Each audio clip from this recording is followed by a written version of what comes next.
భారత్ పూర్వ వైభవం సంతరించుకోనుందా? ప్రపంచానికే విశ్వగురువుగా మారబోతోందా? ప్రపంచ దేశాలన్నో భారత్ గొడుగు కిందికి రానున్నాయా?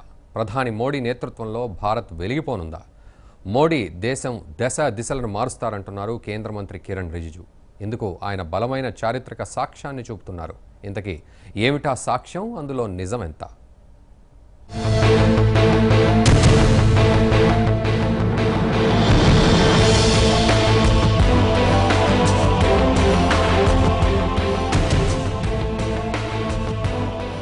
నరేంద్ర మోడీ ప్రధాని అవుతారని 3 ఏళ్ల క్రితం కూడా ఎవరూ అనుకోలేదు.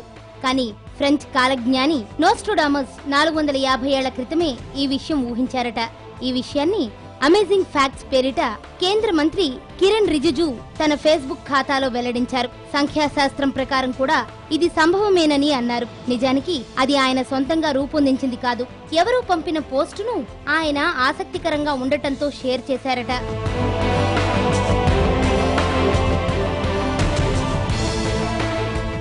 ప్రధాని నరేంద్ర మోడీ కాలంలోనే భారత్ ప్రపంచ గురువుగా మారుతుందని ఫ్రెంచ్ కాలజ్ఞాని నోస్ట్రాడమస్ జోస్యం చెప్పారట. 2014 నుంచి 2026 వరకు ఓ వ్యక్తి ఇండియాకు నాయకత్వం వహిస్తారని, తొలుత ఆయన్ను ద్వేషించిన ప్రజలే తరువాత ఆయనపై ఎంతో ప్రేమను చూపుతారని, ఆయన దేశ దిశలను మారుస్తారని నోస్ట్రాడమస్ చెప్పినట్టు రిజిజు తెలిపారు.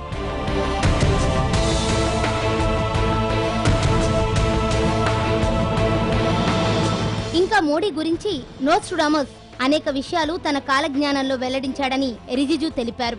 ఓ మధ్య వయస్కుడు ఇండియాకు బంగారు భవిష్యత్తును దగ్గర చేయడంతో పాటు మొత్తం ప్రపంచానికే మార్గనిర్దేశకుడవుతాడని, ఆయన నాయకత్వంలో భారత్ విశ్వగురువుగా ఎదుగుతుందని, ఎన్నో దేశాలు భారత్ గొడుగు కిందకు వస్తాయని నోస్ట్రాడమస్ చెప్పినట్టు రిజిజు తన ఫేస్బుక్ ఖాతాలో వెల్లడించారు.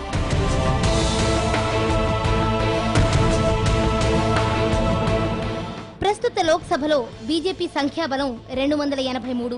సంఖ్యాశాస్త్రపరంగా దీని మొత్తం సంక్షిప్త సంఖ్య 13. మిత్రపక్షాలతో కలుపుకుని ఎన్డీఏ బలం 337. ఇది సంఖ్యాశాస్త్రపరంగా కూడితే ఇక్కడ కూడా 13 వస్తోంది. 58 సీట్లున్న యూపీఏ, 148 సీట్లున్న ఇతర పార్టీల మొత్తం కూడితే వచ్చే సంఖ్య కూడా 13. ఈ 13 అనే సంఖ్య యాదృచ్ఛికమో ఏమో తెలియదు, కానీ ఇదే విషయాన్ని 1555లో అంటే 450 ఏళ్ల క్రితం నోస్ట్రాడమస్ అంచనా వేశాడట.